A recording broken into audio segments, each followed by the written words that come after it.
Hello മച്ചുമാരി, welcome back to Mallu explainer. Amar Chitrakatha പോലെ ഒരു മുത്തശ്ശി കഥ. അങ്ങനെ ഒരു കഥ കേട്ടിട്ട് കുറച്ച് നാളായല്ലേ. കുറെ പേരൊക്കെ അങ്ങനത്തെ കഥ പറയുമോ എന്ന് ചോദിക്കുന്നുണ്ട്. അപ്പൊ എന്തായാലും അങ്ങനെ ഒരു മായാജാല കഥയാണ് ഇന്ന് നമ്മൾ പറയാൻ പോകുന്നത്. ദുഷ്ടരായ കുറച്ചധികം കടൽ കൊള്ളക്കാരും കുറേയധികം ഡ്രാഗൺസും അവരുടെ ആ ഒരു നഗരവും മരുഭൂമിയിലെ ആകാശത്തോളം വലുപ്പമുള്ള രാക്ഷസനും മാന്ത്രിക ഗുഹയും അത്ഭുതകരമായ കാഴ്ചകളുള്ള മാന്ത്രിക വനം, ഇതെല്ലാമായിട്ട് ഒരു ഭയങ്കര രസമായിട്ട് നിങ്ങൾക്ക് ഈ ഒരു സിനിമ അങ്ങനെ കണ്ടിരിക്കാൻ കേട്ടോ. മൈൻഡൊക്കെ നല്ല റിലാക്സ് ആക്കി വെച്ചോ. എന്നാൽ പിന്നെ നമുക്ക് നേരെ കഥയുടെ ഈ മായ ലോകത്തിലേക്ക് അങ്ങ് പോവുകയല്ലേ. So again welcome back to Mallu explainer.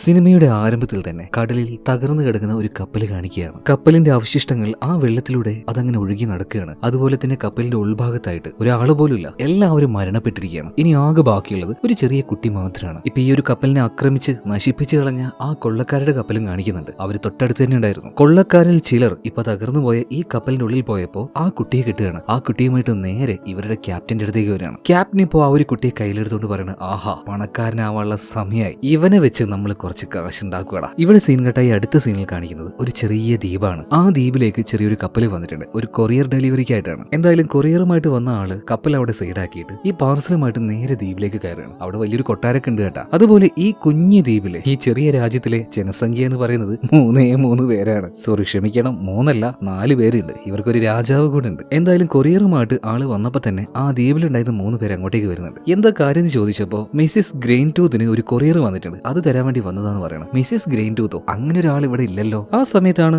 ആ ദ്വീപിലുണ്ടായിരുന്ന ലൂക്കാസ് എന്ന് പറഞ്ഞ ആ താടികാരനുണ്ടല്ലോ, ഇയാൾ പറയണത് ഈ പെട്ടിക്ക് എന്തോ ഒരു അനക്കുണ്ടല്ലോ, ഒന്ന് തുറന്നു നോക്കിയേക്കാം. തുറന്നു നോക്കിയപ്പോ അതിന്റെ ഉള്ളിൽ ഒരു കുട്ടിയായിരുന്നു. ഇവരാകെ ഞെട്ടിപ്പോയി. ഈ കുട്ടിയാണോ ഇവരിങ്ങനെ പാർസൽ അയച്ചിരിക്കുന്നത്? എന്തായാലും അഡ്രസ്സ് തെറ്റി വന്നതാണ്. ഇനി ഈ കുട്ടി ഇതുപോലെ തിരിച്ചയച്ചാൽ ആ കുട്ടി ചിലപ്പോൾ മരിച്ചോ, അതുകൊണ്ട് ഞാൻ ഇതിനെ നോക്കിക്കോളാന്ന് അവിടെ ഉണ്ടായിരുന്ന ആ ലേഡി പറയണം. അതുകൊണ്ട് തന്നെ നമുക്ക് അവരെ മദർ എന്ന് വിളിക്കാം. അതുപോലെ തന്നെ ലൂക്കാസ് എന്ന് പറഞ്ഞ ആളുണ്ടല്ലോ, അയാൾ ഈ കുട്ടിക്ക് ഒരു പേര് ഇട്ടു, ജിം. അങ്ങനെ ജിം ആ ഒരു ദ്വീപിൽ തന്നെ വളരുകയാണ്. അവനെ നോക്കാനായിട്ട് അവന്റെ അമ്മയുണ്ട്. അതുപോലെ തന്നെ അവന് വേണ്ട കാര്യങ്ങളൊക്കെ പറഞ്ഞു കൊടുക്കാനായിട്ട് അവന്റെ അങ്കിളായിട്ടുള്ള ലൂക്കാസും ഉണ്ട്. ഈ ലൂക്കാസിന് ഒരു മാജിക്കൽ ട്രെയിൻ ഉണ്ട്, ഒരു കുഞ്ഞു ട്രെയിനാണ്. അവൻ തന്നെയാണ് അതിനെ ഉണ്ടാക്കിയെടുത്തത്. ഞാൻ പറഞ്ഞല്ലോ, ഇതൊരു സാധാരണ ട്രെയിൻ അല്ല, ഒരു മാജിക്കൽ ട്രെയിനാണ്. ഈ ട്രെയിനിന് ലൂക്കാസ് സംസാരിക്കുന്ന കാര്യങ്ങളൊക്കെ മനസ്സിലാക്കാൻ കഴിയും. സോ അതിന്റെ മറുപടി അത് കൊടുക്കുക അതിന്റെ ആ ഒരു ഹോണിലൂടെയാണ്. നമ്മുടെ ജിം ഉണ്ടല്ലോ, അവൻ എപ്പോഴും ലൂക്കാസ് ഈ ഒരു ട്രെയിനിൽ കയറ്റും. എന്നിട്ട് ആ ഒരു ദ്വീപ് മുഴുവനും കാണിച്ചു കൊടുക്കും. അങ്ങനെയാണ് ശരിക്കും ആ ഒരു ദ്വീപിൽ അവൻ വളരുന്നത്. അവന്റെ അമ്മ കൂടെ ഉണ്ടെങ്കിലും ജിമ്മിന്റെ എല്ലാ കാര്യങ്ങളും നോക്കിയിരുന്നത് ലൂക്കാസ് ആണ്. അതുപോലെ ജിമ്മിന്റെ കയ്യിൽ എപ്പോഴും ഒരു കവണ ഉണ്ടാവും കേട്ടോ. ആ കവണ കൊണ്ട് ആ ദ്വീപിൽ വേറൊരാൾ കൂടെ ഉണ്ടല്ലേ, അയാളുടെ പേര് തോമസ് എന്നാ. ഈ തോമസിന്റെ ബാക്കിലിട്ട് എപ്പോഴും ഈ കവണ വെച്ച് കല്ല് വെച്ച് അടിക്കലാണ് ഇവന്റെ പരിപാടി.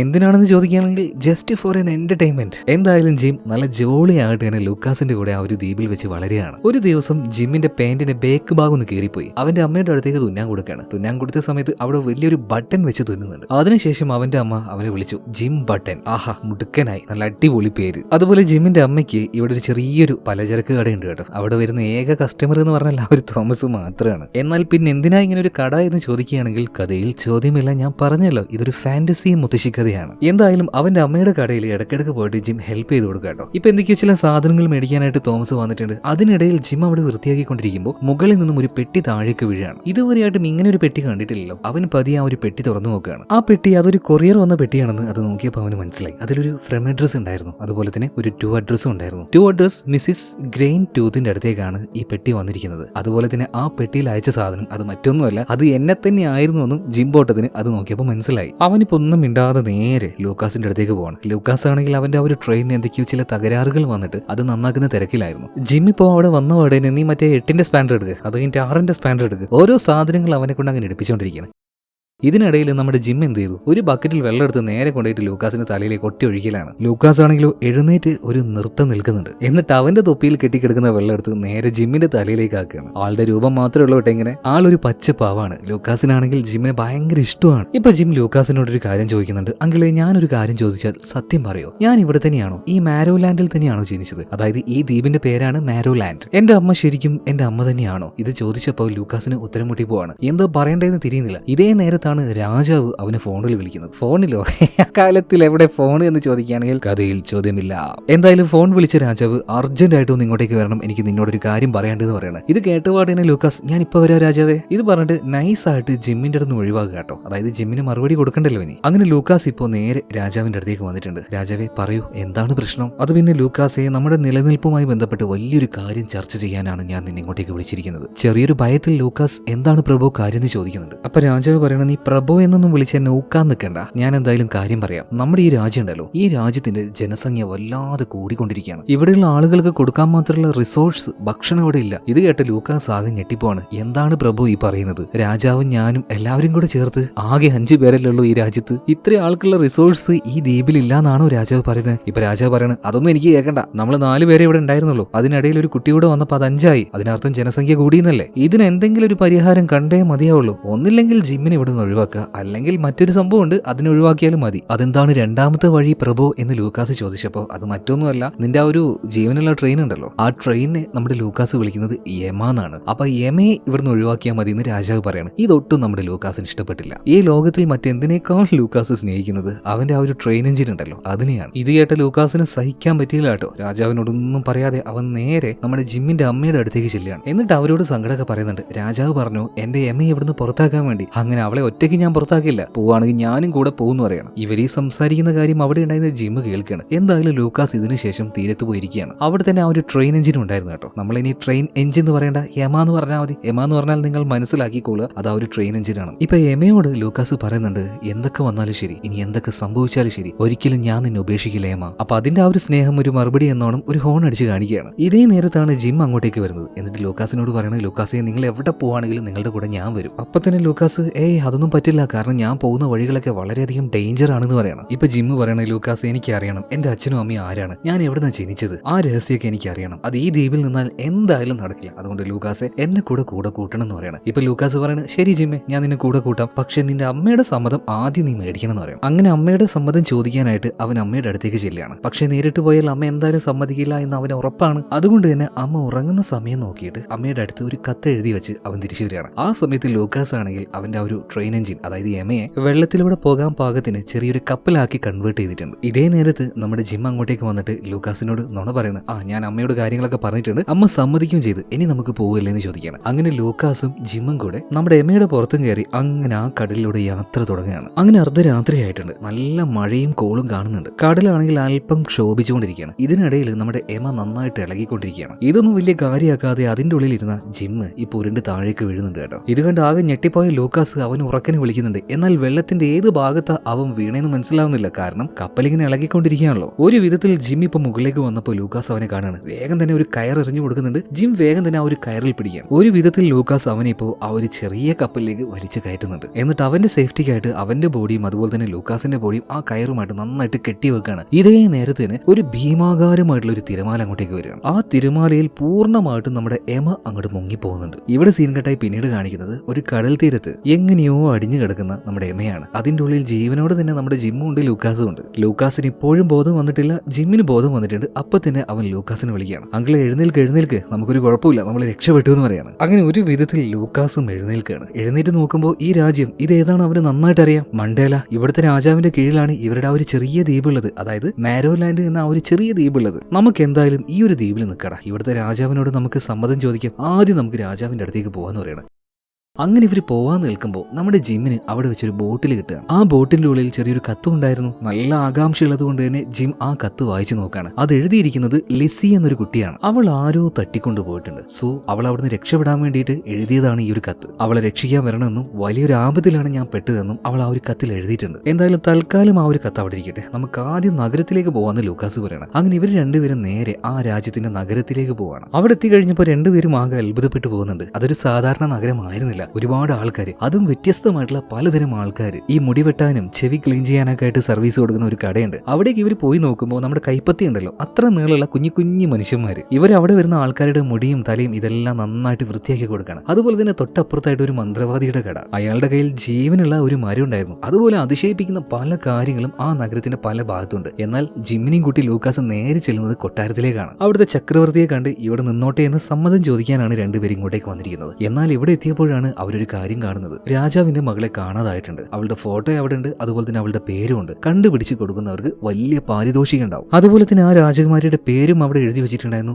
ലിസി എന്നായിരുന്നു അത്. ഇത് കണ്ട് ജിം ആകെ ഞെട്ടിപ്പോകുന്നുണ്ട്. കാരണം അവന് കടൽ തീരത്ത് വെച്ച് കിട്ടിയ ആ ഒരു ബോട്ടിലുണ്ടല്ലോ, അതിൽ എന്നൊരാൾ തട്ടിക്കൊണ്ടുപോയി എന്ന് പറഞ്ഞിട്ട് ഒരു പെൺകുട്ടി കത്ത് എഴുതിയില്ലേ, ആ കത്ത് എഴുതിയത് മറ്റാരുമല്ല, ഈ രാജ്യത്തിന്റെ ചക്രവർത്തിയുടെ മകൾ, അതായത് ഈ രാജ്യത്തിന്റെ രാജകുമാരിയാണ് ആ കത്ത് എഴുതിയിരിക്കുന്നത്. അപ്പൊ വേഗം തന്നെ ജിമ്മും ലൂക്കാസും ഓടിച്ചെന്ന് അവിടുത്തെ കഥക് തട്ടുന്നുണ്ട്. അപ്പൊ അവിടെ ഉണ്ടായിരുന്ന ചെറിയൊരു കിളിവാതിൽ വാതിൽ തുറന്നുകൊണ്ട് ഒരാൾ തല പുറത്തേക്കിട്ട് എന്താ കാര്യം ചോദിക്കണം. അപ്പൊ ലൂക്കാസ് പറയണേ, എനിക്ക് ചക്രവർത്തിയെ കാരണം അർജന്റ് ആയിട്ട് ഒരു കാര്യം സംസാരിക്കാണ്ട്. അതൊന്നും പറ്റില്ല, ചക്രവർത്തി ഇപ്പൊ വളരെയധികം ബിസിയിലാണ്. ഇതും പറഞ്ഞ് അയാൾ ആ ചെറിയ കിളിവാതിൽ ഒറ്റയടക്കലാണ്. ഇതിനുശേഷം എന്ത് ചെയ്യുമെന്നറിയാതെ ജിമ്മും ലൂക്കാസും അങ്ങനെ ഇരിക്കുമ്പോൾ ഒരു ഒച്ച കേൾക്കണ്, ഞാൻ നിങ്ങളെ സഹായിക്കാം, നിങ്ങൾക്ക് എന്താ വേണ്ടത്. തിരിഞ്ഞു നോക്കിയപ്പോ അവിടെ ആരെയും കാണാനില്ല. അപ്പോ ഒരാൾ പറയാണ്, ദാ ഇവിടെ ഇവിടെ ഇവിടെ ഇവിടെ താഴേക്ക് നോക്ക്, ഞാൻ താഴെയുള്ളത്. അങ്ങനെ ജിമ്മും ലൂക്കാസും കൂടെ താഴേക്ക് നോക്കിയപ്പോ 2 ഔൺസ് വലുപ്പുള്ള ഒരു കുഞ്ഞി ചെക്കൻ താഴെ നിൽക്കുകയാണ്. അപ്പൊ തന്നെ ലൂക്കാസ് ചോദിക്കുന്നുണ്ട്, നീ ഏതാടാ പീക്കിരി ചെക്ക? അപ്പൊ ആ ചെക്കൻ പറയാണ്, എന്റെ പേരാണ് പിങ് പോങ്, ഈ കൊട്ടാരത്തിലെ ഒരു അന്തേവാസിയാണ്. നിങ്ങൾ കണ്ടിട്ട് നല്ല ക്ഷീണുള്ളത് പോലെ ഉണ്ടല്ലോ, നല്ല വിശപ്പുണ്ടല്ലേ, ഇവിടെ ഇരിക്കും, ഞാൻ ഇപ്പൊ ഭക്ഷണം കൊണ്ടുവരാന്ന് പറഞ്ഞിട്ട് പിങ് പോങ് താഴെ ഉണ്ടായിരുന്ന ഒരു കുഞ്ഞു ഡോറും തുറന്ന് കൊട്ടാരത്തിന്റെ ഉള്ളിലേക്ക് പോയിട്ട് ഒരു പ്ലേറ്റ് എടുത്ത് വരികയാണ്. എന്നിട്ട് അത് തുറക്കുന്നുണ്ട്. തുറന്ന സമയത്ത് പുഴുവും പാറ്റിയും മണ്ണിരയും എല്ലാം ഉണ്ട് കുക്ക് ചെയ്ത് കൊണ്ടുവന്നിട്ടുണ്ട്. അപ്പൊ അവര് പറയണ, ഇതൊന്നും ഞങ്ങൾക്ക് കഴിക്കാൻ പറ്റില്ല. അപ്പൊ പിങ് പോങ് പറയണ, ഇത് കഴിച്ചാൽ മതി, ഇതൊക്കെ നല്ല പ്രോട്ടീനാണ്. അതുപോലെ തന്നെ ഞങ്ങളുടെ രാജാവിന്റെ കാര്യമാണ് വളരെയധികം കഷ്ടം. ലിസിയെ, അതായത് രാജകുമാരിയെ കാണാതായി പിന്നെ അദ്ദേഹം ഒന്നും കഴിക്കാറില്ലാന്ന്. ഇത് കേട്ടപാട് ജിമ്മു പറയണ, പിങ് പോങ്ങെ, ഞങ്ങൾക്ക് നിന്നെ സഹായിക്കാൻ പറ്റും, രാജാവിനെ സഹായിക്കാൻ പറ്റും, കാരണം കുമാരി എവിടെയാ എന്നുള്ളതിന്റെ ചെറിയൊരു ക്ലൂ ഞങ്ങൾക്ക് കിട്ടിയിട്ടുണ്ട്.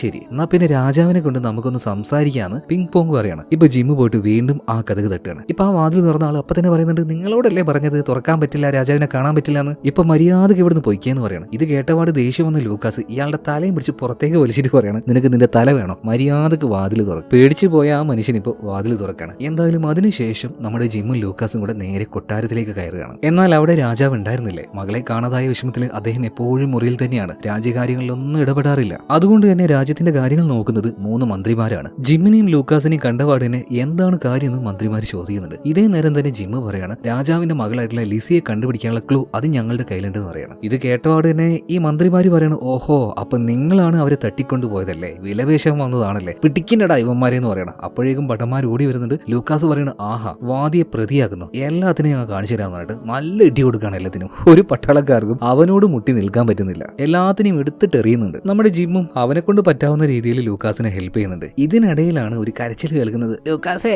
ലൂക്കാസേ. നോക്കുമ്പോ എന്താ, നമ്മുടെ ജിമ്മിന്റെ കഴുത്തില് ഈ മന്ത്രിമാര് കത്തി വെച്ചിരിക്കുകയാണ്. അനങ്ങിയാൽ ഇവന്റെ കഴുത്ത് വെട്ടിക്കളയെന്ന് പറയണം. അതുകൊണ്ട് തന്നെ അവിടെ വെച്ച് ലൂക്കാസ് കീഴടങ്ങണം. രണ്ടുപേരും ഇപ്പൊ പിടിച്ചു കെട്ടി എന്നിട്ട് പട്ടാളക്കാരോട് അവരുടെ തല വെട്ടാൻ വേണ്ടി പറയുന്നുണ്ട്. അപ്പൊ തന്നെ ഇവന്മാര് തല വെട്ടാൻ നോക്കുമ്പോ ആരവിടെ, ഒന്നും ചെയ്യില്ലെന്ന് പറയണം. നോക്കുമ്പോ ആരാണ്, ചക്രവർത്തി അങ്ങോട്ടേക്ക് വന്നിട്ടുണ്ട്. ചക്രവർത്തിയെ കൂട്ടി വന്നത് ആരാണ്, നമ്മുടെ 2 ഔൺസ് വലുപ്പുള്ള പിങ് പോങ്ങും. ഇപ്പൊ അവിടെ വന്നപാട് തന്നെ മന്ത്രിമാരോട് ചക്രവർത്തി ചോദിക്കുന്നുണ്ട്, എന്താ ഇവിടെ സംഭവിക്കുന്നത്. അപ്പൊ തന്നെ മന്ത്രിമാര് പറയണ, ചക്രവർത്തി ഇതാ ഈ 2 പേരും കണ്ടോ, അയൽ രാജ്യത്തെ ചാരന്മാരാണ്, നമ്മുടെ രഹസ്യം ചോർത്താൻ വന്നതാണ്. എന്നാൽ അപ്പൊ തന്നെ ജിം ഇപ്പൊ ചക്രവർത്തിയോട് പറയണ, അല്ല ചക്രവർത്തി, അങ്ങനെയൊന്നും അല്ല, നിങ്ങളുടെ മകൾ ലിസി രാജകുമാരി എവിടെയാണെന്ന് ഞങ്ങൾക്കറിയാം, അപ്പൊ അതിനെക്കുറിച്ച് പറയാൻ വേണ്ടിയാണ് ഞങ്ങൾ ഇങ്ങോട്ടേക്ക് വന്നത്. അപ്പൊ തന്നെ ലൂക്കാസ് ചോദിക്കുന്നുണ്ട്, അല്ല ജിമ്മെ, അതെങ്ങനെ നിനക്കറിയുന്നത്, വെറുതെ നുണ പറഞ്ഞ് പണി മേടിക്കാൻ നിൽക്കണ്ട. അപ്പൊ ജിമ്മ് പറയണ, ലൂക്കാസ്, ഇങ്ങനെ എന്തെങ്കിലും നുണ പറഞ്ഞാലേ തൽക്കാലം ഇപ്പൊ ഇവിടുന്ന് രക്ഷപ്പെടാൻ പറ്റുള്ളൂ. ഇത് കേട്ട് രാജാവിനാകെ ദേഷ്യം വരുന്നുണ്ട്. രാജാവ് പറയാണ്, എന്റെ മകളെ കുറിച്ചുള്ള ഇൻഫർമേഷൻ തരാൻ വന്ന് ഇവരെ കൊല്ലാൻ മാത്രം നിങ്ങൾ ആരാടാ, മണ്ടരായ മന്ത്രിമാര്. അവരാദ്യം പിടിച്ചു കെട്ടാൻ വേണ്ടി പടയാളികളോട് പറയാണ്. എന്നിട്ട് ഈ ജിമ്മിന്റെ അടുത്ത് വന്നിട്ട് രാജാവ് ചോദിക്കുകയാണ്, നിനക്ക് എന്തൊക്കെയാ അറിയുന്നത്.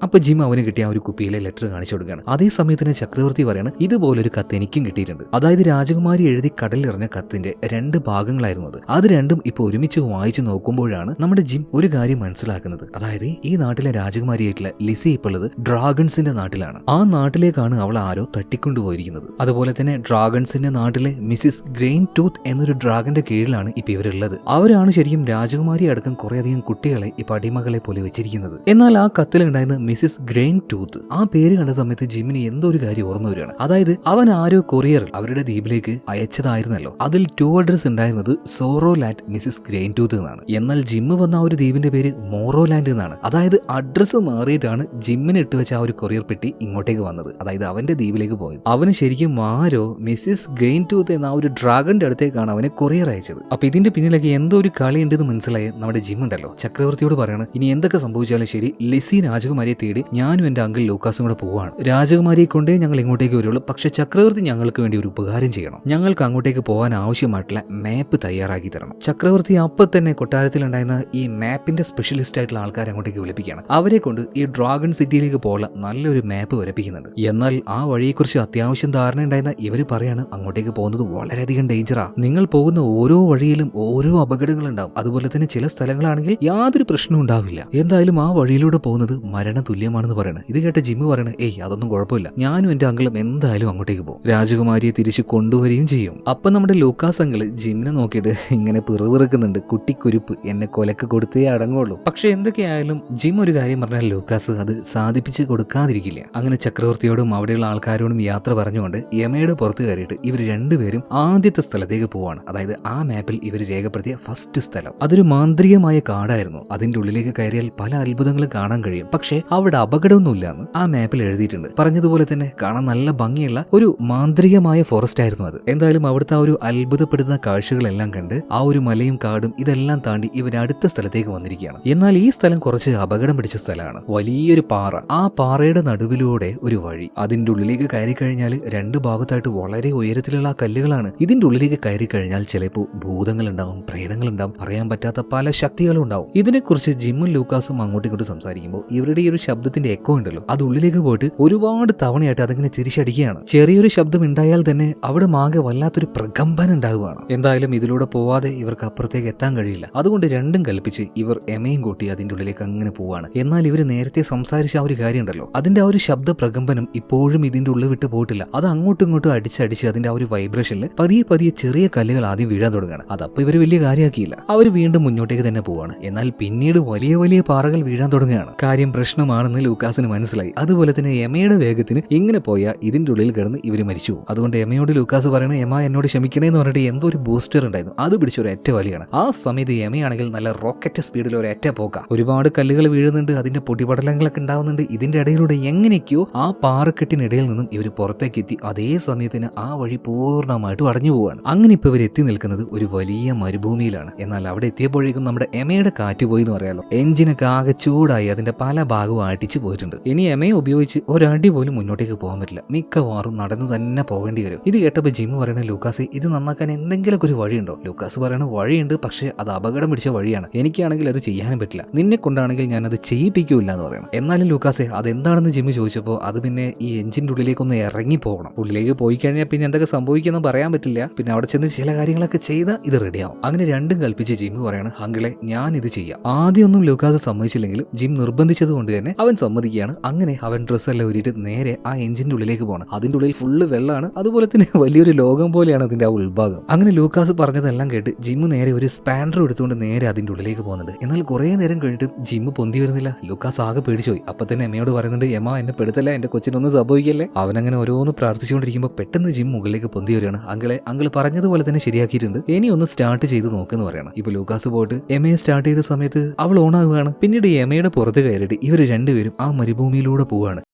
എന്നാൽ പോകുന്ന സമയത്ത് ഇവരുടെ കയ്യിലുള്ള ഭക്ഷണം തീർന്നു, വെള്ളം തീർന്നു, ഭയങ്കരമായ വിശപ്പും ദാഹവും ഉണ്ട്. അതേ സമയം തന്നെ നമ്മുടെ എമയുണ്ടല്ലോ, അവളുടെ ഉള്ളിലെ ആ വാട്ടർ കംപ്ലീറ്റ് ആയിട്ട് ഡ്രെയിൻ ആയിട്ട് അവളും ഇപ്പൊ ഓഫായിട്ടുണ്ട്. അങ്ങനെ ആ മരുഭൂമിയുടെ നടുവിൽ എന്ത് ചെയ്യണമെന്ന് അറിയാതെ പാവം നമ്മുടെ ലൂക്കാസും ജിമ്മും ആകെ പെട്ടു പോകുന്നുണ്ട്. ഈ നേരത്താണ് ജിം അവിടെ ഒരു കാര്യം കാണുന്നത്. അതായത് അവരുടെ ആ ഒരു ദ്വീപ് അത് മരുഭൂമിയിലുള്ളതുപോലെ നോക്കാമെങ്കിലേ നമ്മുടെ ദ്വീപ് അതായത് മോറോലാൻഡ് ഇതാ ഇവിടെ ഉണ്ട്. അവൻ ബൈനോക്കുലർ വെച്ച് അങ്ങോട്ടേക്ക് നോക്കുമ്പോൾ അവിടെ വെച്ച് അവന്റെ അമ്മ അവനെ വിളിക്കുന്നത് പോലെ അവന് തോന്നുകയാണ്. അപ്പൊ ലൂക്കാസ് പറയണം ജിമ്മെ അതൊക്കെ വെറും തോന്നലാണ്, മരുഭൂമിയിൽ വരുന്നവരെ ചതുക്കുഴിയിലാക്കുന്ന മരീചികയാണത്. പിന്നീട് ജിം അവന്റെ കണ്ണ് നന്നായിട്ടൊന്ന് തുടച്ചു നോക്കിയപ്പോൾ അവിടെ ഒന്നുമില്ല. അതായത് അവരുടെ ദ്വീപ് പോലെ തോന്നിയ ആ ഒരു ഹാലൂസിനേഷൻ എഫക്ട് അത് മാഞ്ഞു പോവാണ്. പിന്നീട് എമയുടെ പുറത്തുനിന്നും രണ്ടുപേരും താഴേക്ക് ഇറങ്ങിയിരിക്കുകയാണ്. ആ സമയത്ത് ലൂക്കാസ് ജിമ്മിനോട് ഒരു കാര്യം പറയുന്നുണ്ട്. ജിമ്മെ ഈ മരുഭൂമി നമ്മൾ വിചാരിച്ചതുപോലെയല്ല, ഇവിടെ വലിയൊരു ആപത്തുണ്ട്. ആകാശം മുട്ടേ വലുപ്പുള്ള ഒരു രാക്ഷസൻ ഈ മരുഭൂമിയിലുണ്ട് എന്ന് പലരും പറയുന്നത് ഞാൻ കേട്ടിട്ടുണ്ട്. അവൻ ഇങ്ങോട്ടേക്ക് വന്നു കഴിഞ്ഞാൽ നമ്മളെ രണ്ടുപേരെയും പിടിച്ചു തിന്നു പറയാണ്. പറഞ്ഞു തീർന്നില്ല, ആകാശം മുട്ടേ വലുപ്പുള്ള ആ രാക്ഷസൻ ഇപ്പൊ പതിയെ അങ്ങോട്ടേക്ക് നടന്നു വരികയാണ്. അതിനെ കണ്ട പാടിനെ ജിം ഓടാൻ നിൽക്കുന്ന സമയത്ത് ലൂക്കാസ് അവനെ പിടിച്ചു വെക്കുകയാണ്. മോനെ ഓടണ്ട, ഓടിയിട്ട് ഒരു കാര്യമില്ല, നീ അപ്പൊ തന്നെ തളർന്നു വീഴുന്നു പറയണം. അപ്പൊ പിന്നെ അങ്കിളെ നമ്മളിപ്പോ എന്താ ഇവിടെ നിന്ന് ചെയ്യുക, ഇവിടെ നിന്നാൽ ആ രാക്ഷസം വന്നിട്ട് നമ്മളെ വിഴുങ്ങി കളയില്ലേ. അപ്പൊ ലൂക്കാസ് പറയണം നമുക്ക് എന്തായാലും ഒരു കൈ നോക്കാം. അതായത് ആ രാക്ഷസം വരുമ്പോൾ ഇപ്പൊ ലൂക്കാസ് അതിനോട് കൈ കാണിക്കുകയാണ്. ഞങ്ങൾ നിങ്ങളെ ശല്യപ്പെടുത്താനൊന്നും വന്നതല്ല, ഞങ്ങളൊരു ആവശ്യത്തിന് വന്നതാണ്, ഞങ്ങളൊന്ന് സഹായിക്കാൻ പറ്റുമെന്ന് ചോദിക്കുകയാണ്. ഇത് കണ്ട പാടിന് ആ രാക്ഷസനും ഇവർക്ക് നേരെ കൈ കാണിക്കുന്നുണ്ട്. ഇവരുടെ അടുത്തേക്ക് വരുന്തോറും ആ രാക്ഷസന്റെ വലുപ്പം പതിയെ കുറഞ്ഞു വരികയാണ്. പിന്നീട് ഇവരുടെ അതേ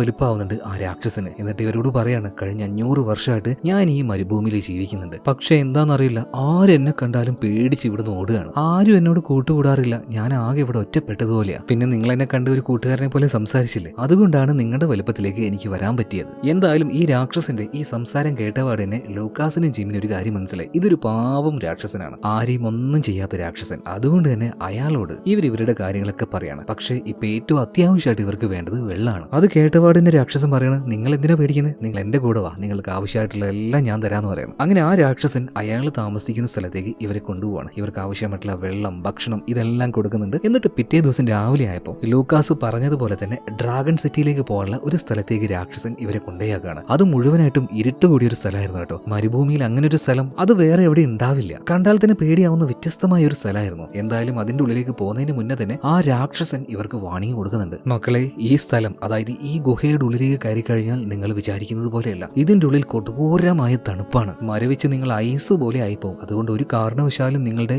ഈ വണ്ടി വിട്ട് നിങ്ങൾ പുറത്തേക്ക് ഇറങ്ങാൻ പാടില്ല. അതുപോലെ തന്നെ ഇതിന്റെ ഉള്ളിൽ എവിടെയോ ആയിട്ട് ഒരു അഗ്നിപർവ്വതമുണ്ട്. അതിന്റെ ഉൾഭാഗത്താണ് നിങ്ങൾ തേടി വന്ന ഡ്രാഗൺ സിറ്റി ഉള്ളത്. അതുകൊണ്ട് നിങ്ങൾ നല്ലോണം സൂക്ഷിച്ചു പോണെന്ന് പറയാണ്. മാത്രമല്ല, നിങ്ങൾ എന്നെ ഒരിക്കലും മറക്കില്ലല്ലോ. ഇത് കേട്ടപ്പോൾ ലൂക്കാസും ജിമ്മും പറയാണ്, അതെങ്ങനെയാ നിങ്ങളെ മറക്കാൻ പറ്റുക, നിങ്ങൾ ഞങ്ങളുടെ നല്ലൊരു സുഹൃത്തല്ലേ. ഇത് കേട്ടപ്പോൾ ആ രാക്ഷസന് ഭയങ്കരമായിട്ട് സന്തോഷമാകുന്നുണ്ട്. പിന്നീട് അവരോട് ബൈ പറഞ്ഞുകൊണ്ട് ആ രാക്ഷസൻ മരുഭൂമിയിലേക്ക് നടന്നു നീങ്ങുകയാണ്. അങ്ങനെ ഇവരുടെ അടുത്തേക്ക് പോകുമ്പോൾ ഇയാൾക്ക് വീണ്ടും വലുപ്പം വെക്കാൻ തുടങ്ങി. ആദ്യം രാക്ഷസനെ കണ്ട അതേ ഭീമാകാരമായ വലുപ്പത്തിലേക്ക് ഇയാൾ ആവുന്നുണ്ട്. എന്നിട്ട് അവസാനമായിട്ട് ഇവർക്കൊന്നുകൂടെ ബൈ പറഞ്ഞുകൊണ്ട് അയാൾ പോവുകയാണ്. ഇതിനുശേഷം ആ ഗുഹയുടെ ഉള്ളിലേക്ക് ജിമ്മും ലൂക്കാസും പതിയെ പതിയെ എമയുടെ പുറത്ത് കയറിയിട്ട് അങ്ങനെ പോകുന്നുണ്ട്. തീരെ വീതിയില്ലാത്ത ഒരു കുഞ്ഞി പാലം പോലത്തെ ഒരു സ്ഥലമായിരുന്നു അത്. അതിന്റെ ഉള്ളിലൂടെ പതിയെ പതിയെ അവർ പോവാണ്. എന്തായാലും ആ രാക്ഷസൻ പറഞ്ഞതുപോലെ ഇതിന്റെ ഉള്ളിൽ മാരകമായ തണുപ്പാണ്. പ്രത്യേകിച്ച് ഒന്നും കാണാനും കഴിയുന്നില്ല, ഭയങ്കര ഇരുട്ടും. ഇതുകൊണ്ട് ആകെ പേടിച്ചു പോയ ജിമ്മ് പറയണത്, ലൂക്കാസ് ഇനി നമ്മൾ എങ്ങനെ മുന്നോട്ടേക്ക് പോകും. അപ്പൊ ലൂക്കാസ് പറയണത്, നീ ഒന്നുകൊണ്ട് പേടിക്കേണ്ട, എമ നമ്മുടെ കൂടെയുണ്ട്, അവള് നമ്മളെ കൊണ്ടുപോയിക്കോളും എന്ന് പറയണം. എന്തായാലും ലൂക്കാസ് പറഞ്ഞതുപോലെ തന്നെ യമ കറക്റ്റ് ആയിട്ടുള്ള വഴിയിലൂടെ ഇവരങ്ങനെ കൊണ്ടുപോയിക്കൊണ്ടിരിക്കുകയാണ്. മാത്രമല്ല നല്ല തണുപ്പുണ്ടായതുകൊണ്ട് ജിമ്മും ലൂക്കാസും ഒരു പുതപ്പെടുത്ത് നന്നായിട്ട് ശരീരം മൂടുന്നുണ്ട്. അങ്ങനെ പതിയെ പതിയെ മുന്നോട്ടേക്ക് പോകുന്ന സമയത്ത് പെട്ടെന്ന് യമ സ്റ്റോപ്പ് ആവുകയാണ്. നോക്കുമ്പോൾ മുന്നിലൊന്നും കാണാനില്ല, മുന്നിലൊരു വഴിയില്ല. എന്ത് ചെയ്യണമെന്ന് യാതൊരു ഐഡിയയും ഇല്ല. എന്തെങ്കിലും വഴിയുണ്ടോ എന്ന് നോക്കാൻ വേണ്ടി ലൂക്കാസ് പുറത്തേക്ക് ചുമ്മാ ഒന്ന് ഇറങ്ങിയിട്ടേ ഉള്ളൂ. അവന്റെ കൈ ആ ഒരു വായുവിൽ തട്ടി ഉടനെ തന്നെ ഐസ് പോലെ ആയി പോവാണ്. കൈ അവന് അനക്കാൻ പോലും പറ്റുന്നില്ല. അതായത് പുറത്തേക്ക് ഇറങ്ങി കഴിഞ്ഞാൽ ഉറപ്പായിട്ടും അപ്പൊ തന്നെ മരിച്ചു പോകും. ഇപ്പൊ ജിമ്മ് പറയണ, അങ്കിളെ ഞാനൊന്ന് പുറത്തു പോയിട്ട് നോക്കണം, എന്താ കാര്യം. അപ്പൊ തന്നെ ലൂക്കാസ് പറയുന്നത്, ഏയ് വേണ്ട വേണ്ട, നീ പുറത്തു പോയാലും ഇതേ അവസ്ഥ തന്നെയായിരിക്കും. അതുപോലെ നമ്മളിപ്പോ പെട്ടു എന്നാ തോന്നുന്നത്. കാരണം കൽക്കരി അത് ഏകദേശം തീരാനായിട്ടുണ്ട്. അത് തീർന്നു കഴിഞ്ഞാൽ എമ ഒരു അടി പോലും മുന്നോട്ടേക്ക് പോയില്ല. എന്ത് ചെയ്യുന്നറിയാതെ അങ്ങനെ രണ്ടുപേരും കുറച്ചു നേരം അതിന്റെ ഉള്ളിൽ അങ്ങനെ ഇരിക്കുകയാണ്.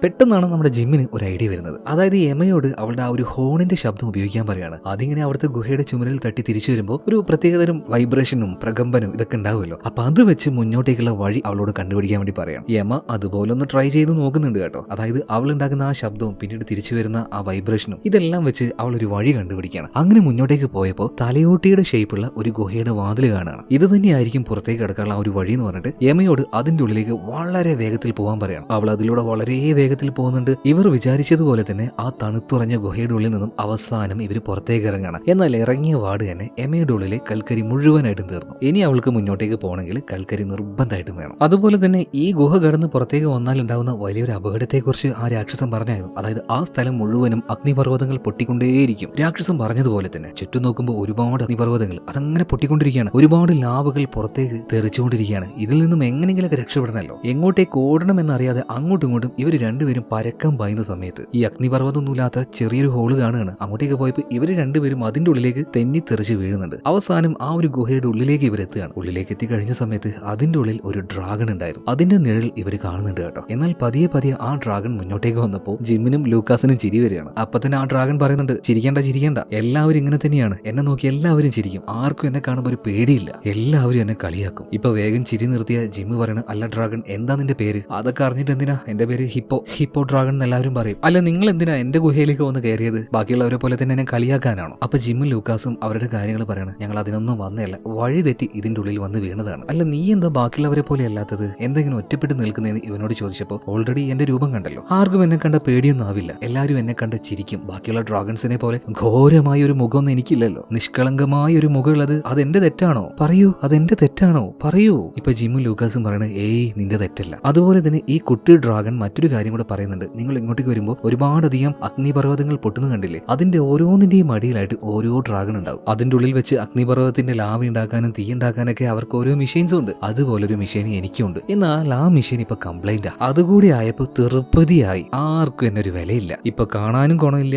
അതുപോലെ തന്നെ ഈ മെഷീൻ വർക്ക് ആവുന്നില്ല. എല്ലാം കൂടിയായിട്ട് ഞാൻ ഒരുമാതിരി ഒറ്റപ്പെട്ട അവസ്ഥയിലാണ്. ഇപ്പൊ ലൂക്കാസ് പറയാണ്, എവിടെ നിന്റെ തീ ഉണ്ടാക്കുന്ന മെഷീൻ, ഞാനൊന്ന് നോക്കട്ടെ. അങ്ങനെ ലൂക്കാസ് ആ എഞ്ചിന്റെ ഉള്ളിലേക്ക് കയറിയിട്ട് എന്തൊക്കെയോ ചെയ്ത് അവസാനം അത് നന്നാക്കുകയാണ്. ഇത് കണ്ടപ്പോ ഈ കുട്ടി ഡ്രാഗണ് ഭയങ്കരമായിട്ട് സന്തോഷമാവുകയാണ്. കാരണം ഈ മെഷീൻ ഇല്ലാത്തത് കൊണ്ട് തന്നെ എല്ലാവരുടെ മുന്നിൽ നാണം കിട്ടാൻ അവൻ എങ്ങനെ ജീവിക്കുകയായിരുന്നു. ഇനി എന്തായാലും മെഷീൻ റെഡിയായില്ലേ, ഞാനൊരു പൊളിക്കുന്നവൻ പറയാണ്. അതുപോലെ തന്നെ ഇവരോട് നിങ്ങൾക്ക് എന്ത് സഹായമാണ് ഞാൻ ചെയ്യേണ്ടതെന്ന് ചോദിക്കുന്നുണ്ട്. അപ്പൊ ലൂക്കാസ് രണ്ട് കാര്യം ചോദിക്കുന്നത്, എന്റെ മെഷീനിൽ ഇപ്പൊ കൽക്കരി ഇല്ല, അപ്പൊ ഞങ്ങൾക്ക് പോകാൻ ആവശ്യമായിട്ടുള്ള കൽക്കരി നീ തരണം. അതുപോലെ തന്നെ ഡ്രാഗൺ സിറ്റിയിലേക്കുള്ള വഴി അതും നീ എനിക്ക് പറഞ്ഞു തരണം. ഇത് കേട്ട സമയത്ത് നമ്മുടെ ആ ഒരു കുട്ടി ഡ്രാഗൺ പറയണം, നിങ്ങൾക്ക് ആവശ്യമായിട്ടുള്ള കൽക്കരി ഞാൻ തരാം, പക്ഷേ ഡ്രാഗൺ സിറ്റിയിലേക്ക് അങ്ങോട്ടേ നിങ്ങൾക്ക് പോകാൻ പറ്റുമെന്ന് എനിക്കറിയില്ല. കാരണം അതിന്റെ കവാടം കടക്കാനായിട്ട് ഡ്രാഗൺസിന് മാത്രമേ പറ്റുള്ളൂ. അവിടെ ഒരു കാവൽക്കാരനുണ്ട്. നിങ്ങൾ മനുഷ്യരെ കണ്ടാൽ അപ്പൊ തന്നെ അവൻ നിങ്ങളെ തീയിട്ട് ചുട്ടുകരിക്കും. ഇപ്പൊ ലൂക്കാസ് പറയണത്, അതിനെക്കുറിച്ചൊന്നും കുട്ടി ഡ്രാഗണെ നീ ആലോചിക്കേണ്ട, അങ്ങോട്ടേക്ക് എങ്ങനെ പോകും എന്ന് മാത്രം നീ പറഞ്ഞാൽ മതി, അങ്ങോട്ടേക്ക് കടക്കാനുള്ള വിദ്യയൊക്കെ ഞങ്ങൾക്കറിയാം. അങ്ങനെ ഇവർ പുറത്തേക്ക് വന്നിട്ട് ലൂക്കാസിന്റെ ആ ഒരു ട്രെയിൻ എഞ്ചിൻ ഉണ്ടല്ലോ യമ, അതിനെ ഒരു ഡ്രാഗനെ പോലെ ആക്കി മാറ്റിയാണ്. അതായത് കമ്പും കോലൊക്കെ കെട്ടി കുറെ തുണിയെല്ലാം വലിച്ചു കെട്ടി ഒറ്റ നോട്ടത്തിൽ കണ്ടാൽ ഒരു പെൺ ഡ്രാഗനെ പോലെ തോന്നും കേട്ടോ. എന്തായാലും ആ ഒരു കുട്ടി ഡ്രാഗൺ ഇവർക്ക് ആവശ്യമായിട്ടുള്ള കൽക്കരിയും കൊടുത്തു. പിന്നീട് ഇവിടുന്ന് നേരെ ആ സിറ്റിയിലേക്ക് ഇവർ പോവാണ്. പോവാൻ നേരത്ത് നമ്മുടെ ജിം ഉറക്കൻ ആ ഒരു കുട്ടി ഡ്രാഗനോട് പറയുന്നുണ്ട്, എടാ നീ ചുമ്മാ വിഷമിക്കൊന്നും വേണ്ട, നീ ആള് സുന്ദരനാ, ബാക്കിയുള്ളവരെ പോലെ ഘോരമായ മുഖമൊന്നും നിനക്കില്ലല്ലോ, നീ ആള് പൊളിയാടാന്ന് പറഞ്ഞിട്ട് അവന് നല്ല മോട്ടിവേഷനൊക്കെ കൊടുത്ത് ഇവര് നേരെ ഡ്രാഗൺ സിറ്റിയിലേക്ക് പോകാനുള്ള ആ കവാടത്തിലേക്ക് എത്തുകയാണ്. ഭയങ്കര ഡേഞ്ചർ ആയിട്ടുള്ള സ്ഥലമാണ്. ഒരു വലിയ ഗുഹ, അതുപോലെ തന്നെ അവിടെ കാവലിനായിട്ട് വലിയൊരു കർക്കശക്കാരനായിട്ടുള്ള ഒരു വലിയ ഡ്രാഗണുണ്ട്. എന്തായാലും ഇവർ വന്ന ആ ഒരു വണ്ടി ഉണ്ടല്ലോ, അതൊരു കുഞ്ഞു ഡ്രാഗനെ പോലെ തോന്നും. അപ്പൊ അതിന് ചുറ്റും ഈ വലിയ ഡ്രാഗൺ അങ്ങനെ നടന്നു നോക്കുന്നുണ്ട്. അതിന്റെ സൈഡിലെ തുണി മാറ്റി ജിമ്മും ലൂക്കാസും പുറത്തേക്ക് നോക്കുമ്പോൾ ആ വലിയ ഡ്രാഗണെ കണ്ട് ഇവരൊന്ന് പേടിക്കുന്നുണ്ട്. പക്ഷെ ആ വലിയ ഡ്രാഗൺ ആണെങ്കിൽ അവൻ വിചാരിച്ചു വെച്ചിരിക്കുന്നത് അവന്റെ മുന്നിലുള്ള ഈ കുഞ്ഞു ഡ്രാഗൺ ഉണ്ടല്ലോ അതൊരു പെൺ ഡ്രാഗൺ ആണെന്ന്. അതുകൊണ്ട് തന്നെ അവൻ അവന്റെ ഉള്ളിൽ കോഴിത്തരം പുറത്തേക്ക് എടുക്കുന്നുണ്ട്. അല്ല എങ്ങോട്ടാ പോന്നെ, കുറച്ച് കഴിഞ്ഞാൽ എന്റെ ജോലിയൊക്കെ തീരും, പിന്നെ അടുത്ത ആള് വരും, അപ്പോ ഞാൻ ഫ്രീ ആവുകയെ. കുറച്ച് അപ്പുറത്ത് എനിക്കൊരു ഫാം ഹൗസ് ഉണ്ട്, നമുക്ക് വേണമെങ്കിൽ അങ്ങോട്ടേക്ക് പോകാം, താല്പര്യം ഉണ്ടെങ്കിൽ ഒന്ന് പറഞ്ഞാൽ മതി എന്ന് പറയാണ്. എന്നാൽ ഒന്നും മിണ്ടാതെ നിൽക്കുന്ന നമ്മുടെ ഈ ഒരു കുഞ്ഞു ഡ്രാഗണെ കണ്ട് ആ വലിയ ഡ്രാഗൺ വിചാരിക്കുന്നു, ഓ നാണക്കാരിയാണല്ലേ, ഇപ്പൊ തൽക്കാലം നീ പൊയ്ക്കോന്ന് പറയാണ്. അങ്ങനെ ഡ്രാഗന്റെ വേഷം കിട്ടിയ യമ എഞ്ചിൻ അവൾ പതിയെ ഡ്രാഗൺ സിറ്റിയിലേക്ക് പോവാണ്. ഇപ്പൊ അവിടെ ഉണ്ടായിരുന്ന കർക്കശക്കാരനായിട്ടുള്ള ആ ഡ്രാഗൺ പറയാണ്, കിടിലൻ സാധനം, വളഞ്ഞത് തന്നെ. എന്തായാലും ഇപ്പൊ ഡ്യൂട്ടിയിലാണ്. ഡ്യൂട്ടി കഴിഞ്ഞിട്ട് അവളുടെ അടുത്തേക്ക് ഒന്ന് പോയി നോക്കാം. എന്തായാലും ഇതേ നേരം തന്നെ ജിമ്മും ലൂക്കാസും കൂടെ എമയുടെ പുറത്ത് കയറിയിട്ട് നേരെ ഡ്രാഗൺ സിറ്റിയിലേക്ക് എത്തിയിട്ടുണ്ട്. അവിടെ വന്ന് നോക്കുമ്പോൾ ഒരുപാട് വലിയ ഗുഹകള്, കൊട്ടാരങ്ങള്, അതിന്റെ മുകളിലൂടെ പാറി പറന്നു കിടക്കുന്ന ഒരുപാടധികം ഡ്രാഗൺസ്. ഇനിയിപ്പോ എവിടെന്നെങ്കിലും മിസ്സസ് ഗ്രെയിൻ ടൂത്തിന്റെ അഡ്രസ്സ് തപ്പി കണ്ടുപിടിക്കണം. ആ അഡ്രസ്സ് ഇവരുടെ കയ്യിലുണ്ട്. അതെങ്ങനെയാണ് ഇവർക്ക് കിട്ടിയെന്നല്ലേ? ആ അഡ്രസ്സ് ജിമ്മിനെ അവൻ ചെറിയ കുട്ടിയായിരിക്കുമ്പോൾ അവന്റെ ദ്വീപിലേക്ക് കൊറിയർ ആയിട്ട് അയച്ചില്ലേ, അതിൽ ആ അഡ്രസ്സ് ഉണ്ടായിരുന്നു. സാരോലാൻഡ്, മിസ്സിസ് ഗ്രെയിൻ ടൂത്ത്, അപ്പാർട്ട്മെന്റ് 7, വലത്തോട്ട് തിരിഞ്ഞാൽ 4ാമത്തെ ഗുഹ. എന്തായാലും ഈ അഡ്രസ്സ് തേടി ഇവർ നേരെ അങ്ങോട്ടേക്ക് പോയി നോക്കുമ്പോൾ ഒരു ഗുഹയിൽ കുറച്ചധികം കുട്ടികളുണ്ട്. ആ കൂട്ടത്തിൽ നമ്മുടെ രാജകുമാരി ലിസിയുണ്ട്. അവളെ പോലെ തന്നെ വേറെയും ചില കുട്ടികളുണ്ട്. ഇവരെല്ലാവരെയും ചില കാര്യങ്ങൾ കർക്കശമായിട്ട് പഠിപ്പിച്ചുകൊണ്ടിരിക്കുന്ന ഒരു ഡ്രാഗണയും അതിന്റെ ഉള്ളിൽ കാണാം. അതിന് നല്ല പ്രായമുണ്ട്, കണ്ണൊന്നും കാണുന്നില്ലാവുന്നു. അതുകൊണ്ട് ഒരു പഴയ കണ്ണാടിയും വെച്ചിട്ടുണ്ട്. അപ്പൊ ഈ ഡ്രാഗൺ കുട്ടികളെ പഠിപ്പിക്കുന്ന കാര്യങ്ങൾ ഭയങ്കരമായ കണക്കുകൾ, ഡിസിപ്ലിന്, കുറേയധികം നിയമങ്ങൾ. ഇവരുടെ ഒരു നഗരം എന്ന് പറഞ്ഞാൽ അത് വലിയൊരു സിസ്റ്റമാണ്. അപ്പൊ ആ സിസ്റ്റത്തിലേക്ക് വേണ്ട തൊഴിലാളികളെ ഉണ്ടാക്കിയെടുക്കുകയാണ് ഈ മിസ്സിസ് ഗ്രെയിൻ ടൂത്ത്. മാത്രമല്ല ഇവർക്ക് വേണ്ട കുട്ടികളെ എത്തിച്ചു കൊടുക്കുന്നത് സിനിമയുടെ ആരംഭത്തിൽ നമ്മൾ കണ്ട ഒരു കടൽ കൊള്ളക്കാരനായ കപ്പിത്താനുണ്ടല്ലോ, അയാളുമാണ്. അയാൾക്ക് എങ്ങനെ കുട്ടികളെ എത്തിച്ചു കൊടുത്താൽ നല്ല കാശ് കിട്ടും. അയാളാണ് ശരിക്കും കുട്ടികളെ തട്ടിക്കൊണ്ടുപോകുന്നത്. എന്തായാലും അവിടെ ഉണ്ടായിരുന്ന ചില കാര്യങ്ങളൊക്കെ പഠിപ്പിച്ചതിന് ശേഷം നമ്മുടെ ലിസി രാജകുമാരിയെ മുന്നോട്ടേക്ക് ഈ ടീച്ചർ വിളിക്കുകയാണ്. എന്നിട്ട് അവർ മിസ്സിസ് ഗ്രെയിൻ ടൂത്ത് ചോദിക്കുകയാണ്, ഞാൻ പഠിപ്പിച്ച കാര്യങ്ങളുണ്ടല്ലോ അത് നീ ഒന്ന് പറഞ്ഞേ. നന്നായിട്ട് തന്നെ ലിസി ആ കാര്യങ്ങൾ പറഞ്ഞു കൊടുക്കുന്നുണ്ട്. എന്നാൽ അതൊന്നും പോരാ, നീ നല്ലോണം പഠിക്കണം എന്ന് പറഞ്ഞിട്ട് അവളെ അടിക്കാൻ വേണ്ടി നിൽക്കുന്ന സമയത്ത് പെട്ടെന്ന് അങ്ങോട്ടേക്ക് നമ്മുടെ ജിം ചാടി വീഴാണ്. എന്നിട്ട് പറയാണ്, അവളെ അടിക്കരുത്, അവളൊരു രാജകുമാരിയാണ്, അത് ചോദിക്കാൻ നീ ആരടാന്ന് പറഞ്ഞിട്ട് ഇപ്പൊ ആ ഒരു ഡ്രാഗൺ നേരെ ജിമ്മിന് നേരെ തിരിയാണ്. എന്നിട്ട് അതിന്റെ വാലുപയോഗിച്ച് അവനിട്ട് ഒരൊറ്റ തട്ട് കൊടുക്കുകയാണ്. ആ തട്ടിൽ ജിമ്മ് നേരെ പോയി വീഴുന്നത് ഒരു കുറേയധികം ചാവികൾ വെച്ച ഒരു സ്ഥലത്താണ്. അവൻ നൈസായിട്ട് ആ ചാവികൾ എടുത്ത് നമ്മുടെ ലിസിക്ക് എറിഞ്ഞു കൊടുത്തിട്ട് പറയാണ്, ബാക്കിയുള്ള കുട്ടികളുടെ ലോക്ക് കഴിച്ചു, ഇവരുടെ ശ്രദ്ധ ഞാൻ മാറ്റിക്കൊള്ളാം. ഇപ്പൊ ജിം എന്താ ചെയ്തതെന്ന് അറിയോ? അവന്റെ കയ്യിൽ ഒരു കവണയുണ്ടല്ലോ, അതിൽ ചെറിയൊരു കല്ല് വെച്ച് ഈ ടീച്ചറുടെ, അതായത് മിസ്സിസ് ഗ്രെയിൻ ടൂത്തിന്റെ കണ്ണിനിട്ട് ഒരൊറ്റ അടിയാണ്. അവരുടെ കണ്ണാടി പൊട്ടിപ്പോയി. ഇപ്പൊ ആ ഡ്രാഗണ് കണ്ണ് കാണുന്നില്ല. ആ നേരത്തെ കുട്ടികളെയും കുട്ടി രക്ഷപ്പെട്ട് പുറത്തേക്ക് പോകാൻ നിൽക്കുമ്പോൾ പെട്ടെന്ന് വാതിലിന്റെ മുന്നിലേക്ക് ഈ ഡ്രാഗൺ വന്ന് നിൽക്കുകയാണ്. എന്നെ പറ്റിച്ച് നിങ്ങൾക്ക് ആർക്കും രക്ഷപ്പെടാമെന്ന് കരുതണ്ട, വേണ്ട. എന്നാൽ ഇതേ നേരത്താണ് ആ വാതിലും ഇടിച്ച് തകർത്തുകൊണ്ട് നമ്മുടെ എമയുമായിട്ട് ലൂക്കാസ് അങ്ങോട്ടേക്ക് വരുന്നത്. അതിന്റെ ആ ഇടി അത് നന്നായിട്ട് തന്നെ ഈ ഡ്രാഗണ് കിട്ടുകയാണ്. അത് തെറിച്ചു പോയി ഒരു സ്ഥലത്ത് വീണ് അതിന്റെ ബോധം അപ്പൊ തന്നെ പോവുകയാണ്. അതേസമയത്തിന് ജിം നമ്മുടെ രാജകുമാരി ലിസിയോട് ചോദിക്കുന്നുണ്ട്, അല്ല നീ ഞങ്ങൾക്ക് മെസ്സേജ് ആയിട്ട് ഒരു കുപ്പിയിൽ പേപ്പറെല്ലാം ചുരുട്ടി ഇങ്ങോട്ടേക്ക് വിട്ടായിരുന്നല്ലോ, അത് ഇതിലൂടെയാണ് നീ അയച്ചത്? അപ്പൊ ലിസി പറയാണ്, ഈ കോട്ടയുടെ പിന്നിലായിട്ട് ചെറിയൊരു നീർച്ചാലുണ്ട്, അതിലേക്കാണ് ഞാൻ ആ ഒരു മെസ്സേജ് ഇട്ടത്. എന്നാൽ പിന്നെ നമുക്ക് ആ ഒരു നീർച്ചാലിലൂടെ തന്നെ രക്ഷപ്പെട്ടാൽ പുറത്തേക്ക് കടക്കാൻ പറ്റും. എന്നാൽ ബാക്കിയുള്ള ഡ്രാഗൺസ് ഇങ്ങോട്ടേക്ക് വന്ന് ഇവിടെ കിടക്കുന്ന ഈ മിസിസ് ഗ്രീൻ ടൂത്തിനെ കണ്ടു കഴിഞ്ഞാൽ നമ്മൾ ആകപ്പെടും. അതുകൊണ്ട് തന്നെ നമുക്ക് ഇവരെയും കൂടെ കൊണ്ടുപോകണമെന്ന് പറയണം. പിന്നീട് കുട്ടികളെ കെട്ടിയിടാൻ ഉപയോഗിച്ച ആ ചങ്ങല ഉപയോഗിച്ച് അവരുടെ ദേഹം മുഴുവനും കെട്ടിയിടുകയാണ്. എന്നിട്ട് കോട്ടയുടെ ബേക്കിലുണ്ടായിരുന്ന വെള്ളത്തിലേക്ക് ഈ ഡ്രാഗൺ ഇവർ കൊണ്ടുപോയിട്ട് നമ്മുടെ എമയുടെ പുറത്ത് ഇവരെല്ലാവരും കയറിയിട്ട് അതിന് ആ വെള്ളത്തിലൂടെ വലിച്ചു കൊണ്ടുപോകാം. ഇതേ സമയം തന്നെ എമയെ ഒരു ഡ്രാഗന്റെ കോലം കെട്ടിച്ചാണല്ലോ ഇവരിങ്ങോട്ടേക്ക് കൊണ്ടുവന്നത്. അവളെ ട്യൂൺ ചെയ്യാനായിട്ട് മറ്റേ ആ ഒരു കാവൽക്കാരനായിട്ടുള്ള ഡ്രാഗൺ ഇപ്പൊ വരുന്നുണ്ട്. ആ ഒരു ഡേറ്റിന് ചിലപ്പോൾ അവന്റെ ഫാം ഹൗസിൽ കൊണ്ടുപോകാനായിരിക്കും. എന്നാൽ ഇവിടെ വന്നപ്പോഴാണ് ചതി മനസ്സിലായത്. അതുകൊണ്ട് തന്നെ ഇവരെ പിടിക്കാനായിട്ട് നേരെ ആ ടണലിന്റെ ഉള്ളിലേക്ക് വരുന്നുണ്ട്. അപ്പോഴേക്കും കുറച്ചുകൂടി ഇടുങ്ങിയ ഭാഗത്തേക്ക് ഇവർ പോയി കഴിഞ്ഞു. ദേഷ്യം വന്ന ആ ഒരു ഡ്രാഗൺ അതിന്റെ വായിൽ നിന്നും ശക്തമായ തീ തുപ്പുന്നുണ്ട്. എന്നാൽ കുറച്ച് മുന്നോട്ടേക്ക് എത്തിയതുകൊണ്ട് തന്നെ തീയിൽ പെടാതെ രക്ഷപ്പെടാൻ പറ്റി. എന്നാൽ ആ ഒരു മിസിസ് ഗ്രീൻ ടൂത്തിനാണെങ്കിൽ ഒരു ഇച്ചിരി തീ പിടിച്ചിട്ടുമുണ്ട്. എന്തായാലും ഗുഹയിലൂടെ ഇവർ പോകുന്ന സമയത്താണ് ഒരു കാര്യം മനസ്സിലാവുന്നത്. ഇതൊക്കെ സാധാരണ കുട്ടികളല്ല, ഓരോ രാജ്യത്തെ രാജാവിന്റെ മക്കളാണ്. ഇവരെല്ലാവരും പെട്ടിയിലാക്കിയിട്ട് ഇങ്ങോട്ടേക്ക് കൊറിയർ അയച്ചത് ആ കടൽ കൊള്ളക്കാരാണ്. ഡ്രാഗൺസ് പറഞ്ഞാൽ മാത്രം അനുസരിക്കുന്ന രീതിയിലുള്ള കുട്ടികളാക്കി ഇവരൊക്കെ മാറ്റണം. അതുപോലെ തന്നെ ഓരോ നാട്ടിന്റെ രാജകുമാരനും രാജകുമാരിമാരല്ലേ, അവരുപയോഗിച്ച് തന്നെ ആ രാജ്യത്തെ കീഴടക്കി ഇവരുടേതായ ഒരു സിസ്റ്റം അവിടെ കൊണ്ടുവന്ന് മനുഷ്യരെല്ലാവരെയും കാൽ കീഴിലാക്കാനായിരുന്നു അവളുടെ പദ്ധതി. കുറെ വർഷമായിട്ട് അവൾ ഈ കാര്യങ്ങളൊക്കെ ചെയ്യുന്നുണ്ട്. കുട്ടികൾക്ക് ഈ കാര്യം ഇപ്പൊ മനസ്സിലായിട്ടുണ്ട്. അതുപോലെ തന്നെ തൊട്ടു മുന്നിലായിട്ട് വലിയൊരു വെള്ളച്ചാട്ടം കാണുകയാണ്. കുട്ടികളും ജിമ്മും ലൂക്കാസും എല്ലാവരും ആ ഒരു വെള്ളത്തിലേക്ക് ഇപ്പൊ വീഴുന്നുണ്ട് കേട്ടോ. അങ്ങനെ അവസാനം ഡ്രാഗൺ സിറ്റി എന്ന ഒരു നഗരം വിട്ട് ഇവർ പുറത്തേക്ക് കടന്നിരിക്കുകയാണ്. അങ്ങനെ കടലിലേക്ക് വന്ന് വീണ ഇവര് കുറച്ചധികം ദിവസം യാത്ര ചെയ്ത് അവസാനം ചക്രവർത്തിയുടെ ആ രാജ്യത്തിലേക്ക് എത്തുന്നുണ്ട്. പിന്നീട് നമ്മുടെ ലൂക്കാസും ജിമ്മും കൂടെ ലിസിയെ കൂട്ടി നേരെ കൊട്ടാരത്തിലേക്ക് പോവാണ്. അവിടെ എത്തി മകളെ കണ്ട സമയത്ത് ചക്രവർത്തിക്ക് ഭയങ്കരമായിട്ട് സന്തോഷമാവാണ്. അതുപോലെ തന്നെ ബാക്കിയുള്ള എല്ലാ കുട്ടികളെയും അവരുടേതായ നാട്ടിലേക്കും അവരുടെ അച്ഛനമ്മമാരുടെ വീട്ടിലേക്കും എത്തിക്കാനുള്ള ഓർഡർ ചക്രവർത്തി കൊടുക്കുന്നുണ്ട്. ഈ സമയത്ത് നമ്മുടെ 2 ഔൺസ് വലുപ്പമുള്ള പിങ് പോങ് അങ്ങോട്ടേക്ക് വരുന്നത്. അവൻ പറയാണ്, ദാ ഇവന്മാര് കൊണ്ടുവന്ന ആ ഒരു ഡ്രാഗൺ അത് ചാവാനായി കിടക്കുകയാണ്, ഒന്ന് വന്ന് നോക്കിക്കേന്ന് പറയണം. അങ്ങനെ ഇവരെല്ലാവരും മിസ്സിസ് ഗ്രെയിൻ ടൂത്തിനെ കാണാനായിട്ട് അവരെ പൂട്ടിയിട്ട് ആ കൂട്ടിലേക്ക് പോവാണ്. ആ ഡ്രാഗൺ ആണെങ്കിൽ ഏകദേശം ചാവാനായിട്ടുണ്ട്. എന്നാൽ ആ ഡ്രാഗൺ പറയണ, ഞാൻ അങ്ങനെയൊന്നും ചാവില്ല, എന്നാലും ഞാൻ നീണ്ട ഒരു ഉറക്കത്തിലേക്ക് പോവാണ്. അതിനു മുന്നേ എന്നെ കീഴ്പ്പെടുത്തിയ ആ പയ്യനല്ലേ ജിം, അവനിക്ക് എന്തെങ്കിലും ഒരു വരം വേണമെങ്കിൽ ചോദിച്ചോ, ഞാൻ വേണമെങ്കിൽ തരാന്ന് പറയണം. ഇതേ സമയത്ത് തന്നെ ലൂക്കാസ് ജിമ്മിനോട് പറയുന്നുണ്ട്, ജിമ്മേ നിനക്ക് നിന്റെ ശരിക്കുള്ള അച്ഛനും അമ്മയും കാണണ്ടേ, ആ വരം തന്നെ ചോദിക്കുന്നു പറയണം. ഇപ്പൊ ജിം നേരെ ആ ഡ്രാഗന്റെ അടുത്തേക്ക് ചെന്നിട്ട് ഒരു കാര്യം ചോദിക്കുകയാണ്. മാരോലാൻഡ് എന്ന ഒരു ദ്വീപില് എനിക്കും എന്റെ അങ്കിളായിട്ടുള്ള ലൂക്കാസിനും എന്റെ അമ്മയ്ക്കും അതുപോലെ തന്നെ എമ എന്ന് പറഞ്ഞ ഈ എഞ്ചിനും എല്ലാവർക്കും പഴയതുപോലെ തന്നെ താമസിക്കണം. അതിനായിട്ട് എന്തെങ്കിലും ഒരു വഴി നിന്റെ കയ്യിലുണ്ടോ എന്ന് ചോദിക്കുകയാണ്. ഇപ്പൊ ആ ഡ്രാഗൺ അതിനൊരു വഴിയും പറഞ്ഞു കൊടുക്കുന്നുണ്ട്. അതുപോലെ അവനൊരു വരവും കൊടുക്കുന്നുണ്ട്. ഇതിനുശേഷം ആ ഡ്രാഗൺ പതിയെ പതിയെ ഉറക്കത്തിലേക്ക് പോകണം. ഉറങ്ങിക്കഴിഞ്ഞതിന് ശേഷം ആ ഡ്രാഗൺ പൂർണ്ണമായിട്ടും ഒരു സ്വർണ്ണമായിട്ട് മാറുന്നുണ്ട്. ഇതേ സമയത്ത് തന്നെ നാരോലാൻഡില് തന്റെ മകന് നഷ്ടമായ ഒരു വേദനയിൽ ജീവിക്കുകയാണ് നമ്മുടെ ജിമ്മിന്റെ അമ്മ. തുണിയെല്ലാം കഴുകി അത് ഇടുന്ന സമയത്ത് പെട്ടെന്ന് ജിമ്മി വിളിക്കുന്നത് പോലെ അവർക്ക് തോന്നുകയാണ്. ആദ്യം വിചാരിച്ചു തോന്നലായിരിക്കുന്നു. എന്നാൽ വീണ്ടും വിളി കേട്ടപ്പോൾ അങ്ങോട്ടേക്ക് നോക്കിയപ്പോൾ വലിയൊരു കപ്പലുമായിട്ട് അവൻ ഇങ്ങോട്ടേക്ക് വരികയാണ്. അതിൽ ജിം ഉണ്ട്, ലൂക്കാസ് ഉണ്ട്, പിന്നെ അവരെ കൊണ്ടുപോയ എമ എന്ന് പറഞ്ഞ ആ ഒരു ട്രെയിൻ എഞ്ചിനും ഉണ്ട്. അങ്ങനെ അവസാനം ഇവർ ആ ഒരു ദ്വീപിലേക്ക് തിരിച്ചു വരികയാണ്. അപ്പൊ ഇവരെ കണ്ടപാടിനെ രാജാവ് ഓടി വന്നിട്ട് പറയാണ്, ലൂക്കാസെ ഞാൻ നിന്നോട് പറഞ്ഞല്ലേ ഇവിടെ ജനസംഖ്യ വല്ലാതെ കൂടുകയാണെന്ന്, 3, 2, 5 അതാണ് ഇവിടുത്തെ ജനസംഖ്യ, അതാണ് വല്ലാതെ കൂടുന്നത്. എന്നാൽ രാജാവിനെ അത്ഭുതപ്പെടുത്തിക്കൊണ്ട് അങ്ങോട്ടേക്ക് ചക്രവർത്തി വന്നിട്ട് പറയണം, ആ രാജാവേ നിങ്ങൾ പറഞ്ഞതുപോലെ ഇവിടെ ജനസംഖ്യ കൂടുന്നുണ്ടെങ്കിൽ അതിനൊരു പ്രശ്നപരിഹാരവുമായിട്ടാണ് ഞങ്ങൾ വന്നിരിക്കുന്നത്. ദാ ആ വന്നിരിക്കുന്ന ദ്വീപുണ്ടല്ലോ, കടലിൽ ഒഴുകി നടക്കുന്ന ഈ ദ്വീപ്, അത് നിങ്ങളുടെ ദ്വീപിനോട് ചേർത്ത് കെട്ടി അതിൽ ഈ ലൂക്കാസും ജിമ്മും താമസിക്കട്ടെ, അവരിവിടെ തന്നെ നിൽക്കട്ടെ. ഇത് കേട്ടപ്പോ രാജാവ് ചക്രവർത്തിയോട് പറയണം, ആയിക്കോട്ടെ അങ്ങൂന്ന് പറയുന്നത് പോലെ ആയിക്കോട്ടെ എന്ന് പറയണം. അങ്ങനെ കുറച്ച് ദിവസം രാജാവും രാജാവിന്റെ മകളും ഭടന്മാരും എല്ലാവരും ഇവിടെ തന്നെ താമസിക്കുകയാണ്. അതിനിടയിൽ ഈ ദ്വീപും അതിന്റെ ഭംഗിയും എല്ലാം നമ്മുടെ ലിസി രാജകുമാരിയെ ജിം ചുറ്റി കാണിക്കുന്നുണ്ട് കേട്ടോ. അതിനുവേണ്ടി അവരെ സഹായിക്കുന്നത് എമ എന്ന് പറഞ്ഞ ആ ഒരു എഞ്ചിനാണ്. മാത്രമല്ല അവൻ എപ്പോഴും കാണിക്കുന്ന ഒരു കുസൃതി ഉണ്ടല്ലോ, അവന്റെ ആ ഒരു കവണ വെച്ച് പാവം തോമസിന്റെ മുതുകത്തേക്ക് കല്ലടിക്കില്ലേ, അതിപ്പോ നമ്മുടെ ലിസിയും പഠിപ്പിച്ചു കൊടുക്കുകയാണ്. അങ്ങനെ കുറച്ച് ദിവസം കഴിഞ്ഞ് ചക്രവർത്തി ഈ ദ്വീപിന്ന് തിരിച്ചു പോവാണ്. കൂടെ തന്നെ ലിസിക്കും തിരിച്ചു പോകണല്ലോ. ഒരുപാട് വിഷമത്തോട് കൂടിയിട്ടാണ് അവൾ ഇവിടുന്ന് തിരിച്ചു പോകുന്നത്. മാത്രമല്ല ജിമ്മിന് വളരെയധികം സങ്കടമായി. അപ്പൊ അവന്റെ ആ ഒരു സങ്കടം മാറ്റാൻ വേണ്ടി ലൂക്കാസ് അവനൊരു സമ്മാനം നൽകുകയാണ്. അതായത് നമ്മുടെ എമയെ പോലെ തന്നെ കുഞ്ഞൊരു ട്രെയിൻ എഞ്ചിൻ. അത് കണ്ട് ജിമ്മിന് ഭയങ്കരമായിട്ട് സന്തോഷമാണ്. ഈ ജിമ്മിനോട് ഇപ്പൊ ലൂക്കാസ് പറയുന്നുണ്ട്, കുറച്ച് കഴിയുമ്പോൾ ഇത് നമ്മുടെ എമയെ പോലെ തന്നെ വളർന്നു വലുതാവും, പിന്നീട് അത് വെച്ച് നിനക്ക് ഈ ലോകം മുഴുവനും ചുറ്റിക്കറങ്ങാൻ കേട്ടോ. എന്തായാലും ഇതിനുശേഷം അവർക്ക് വേണ്ടി ചക്രവർത്തി കൊടുത്ത ആ ഒരു ദ്വീപുണ്ടല്ലോ അതിലിരുന്നു കൊണ്ട് അവരങ്ങനെ കാഴ്ചകൾ ആസ്വദിക്കുകയാണ്. ആ സമയത്ത് ലൂക്കാസ് ചോദിക്കുന്നത്, അല്ല ജിമ്മേ, നീ എന്താ നിന്റെ യഥാർത്ഥ അമ്മയും അച്ഛനെ കുറിച്ച് ചോദിക്കാതിരുന്നത്? നിനക്ക് വേണമെങ്കിൽ ഡ്രാഗനോട് അത് ചോദിക്കായിരുന്നല്ലോ. അപ്പൊ ജിമ്മ് പറയുന്നത്, ലൂക്കാസെ, നിങ്ങളാണ് ശരിക്കും എന്റെ ഫാമിലി. നിങ്ങളെ വിട്ട് എനിക്ക് എവിടെയും പോകണ്ട. അതുകൊണ്ടാണ് പഴയതുപോലെ തന്നെ ഇവിടെ ജീവിക്കാനുള്ള വരം ഞാൻ ആ ഒരു ഡ്രാഗനോട് ചോദിച്ചത്. ഇപ്പൊ വളരെയധികം സന്തോഷം തോന്നിയ ലൂക്കാസ് ജിമ്മിനെ കെട്ടിപ്പിടിക്കുകയാണ്. ഇത് കാണിച്ചുകൊണ്ട് സിനിമ അവിടെ തീരുകയാണ്. എന്നാൽ ഇതിനൊരു രണ്ടാം ഭാഗം കൂടിയുണ്ട്. അത് ഇതിനേക്കാൾ അഡ്വഞ്ചർ ആണ്. ഒരുപാട് വിഷ്വൽ ട്രീറ്റും കുറേയധികം അഡ്വഞ്ചറും ഇതെല്ലാം ആ ഒരു സിനിമയിലുണ്ട്. അപ്പൊ ഈ ഒരു കഥ ഇഷ്ടമായോ നിങ്ങൾക്ക്? ഇതിന്റെ രണ്ടാം ഭാഗം കേൾക്കാൻ താല്പര്യമുണ്ട് നിങ്ങൾക്ക്? അങ്ങനെയാണെങ്കിൽ ഈ വീഡിയോയ്ക്ക് ഒരു 10,000 ലൈക്കും അതുപോലെ തന്നെ ഒരു 750 കമന്റും വന്നു കഴിഞ്ഞാൽ വിത്തിൻ 5 ഡേയ്സ് അല്ലെങ്കിൽ അടുത്ത ശനിയാഴ്ച ഞാൻ ഉറപ്പായിട്ടും ഇതിന്റെ രണ്ടാം ഭാഗം ചെയ്തിരിക്കും. അപ്പൊ വേഗം തന്നെ വീഡിയോ ഒന്ന് ലൈക്ക് കിട്ടോ, അതുപോലെ തന്നെ കമന്റ് ബോക്സിൽ എന്തെങ്കിലും ഒന്ന് കമന്റ് കിട്ടോ. അപ്പൊ അടുത്ത വീഡിയോയിൽ നമുക്ക് വീണ്ടും കാണാം. അതുവരെ ഓക്കെ, ബൈ.